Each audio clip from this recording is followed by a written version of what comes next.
రైతు బాగుంటేనే రాష్ట్రం బాగుంటుందని సీఎం జగన్ అన్నారు.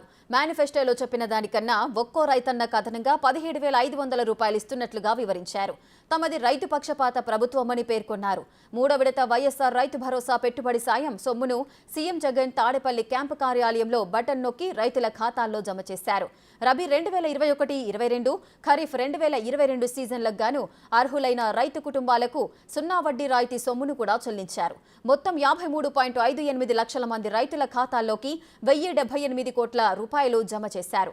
57 నెలల్లో వైఎస్ఆర్ రైతు భరోసా, పీఎం కిసాన్ కింద ఇప్పటి వరకు అందించిన మొత్తం 34,288 కోట్ల రూపాయలు.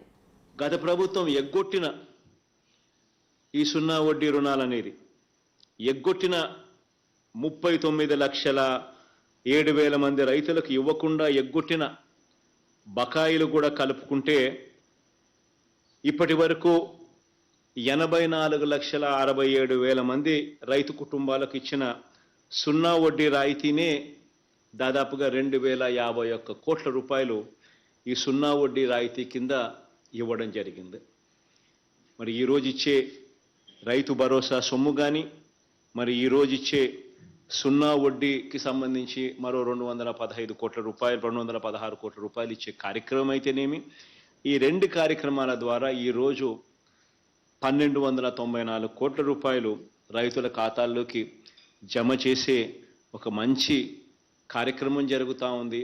దాదాపుగా 19 లక్షల మంది రైతన్నలు, వారందరికీ కూడా మంచి జరిగిస్తూ 9 గంటల పాటు పగటి పూటే నాణ్యమైన కరెంట్ ఇచ్చే కార్యక్రమం కూడా జరుగుతూ ఉన్నది కూడా ఈ 57 నెలల కాలంలోనే.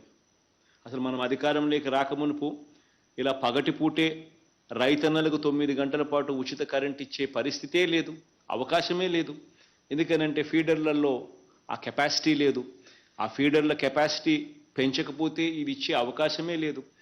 ఆ పెంచడానికి మరో 1,700 కోట్ల రూపాయలు ఖర్చు చేస్తే తప్ప, ఫీడర్ల కెపాసిటీ పెంచితే తప్ప రైతులకు పగటిపూటే 9 గంటలు విద్యుత్ ఇచ్చే పరిస్థితే లేదు అని చెప్పి అధికారులు చెప్పినప్పుడు ఆ 1,700 కోట్ల రూపాయలు కూడా ఖర్చు చేసి రైతన్నలకు పగటిపూటే ఈరోజు 9 గంటల పాటు రైతన్నలకు ఉచిత కరెంటు, నాణ్యమైన కరెంటు ఇచ్చే కార్యక్రమం కూడా జరుగుతూ ఉన్నది కూడా కేవలం ఈ 57 నెలల కాలంలో.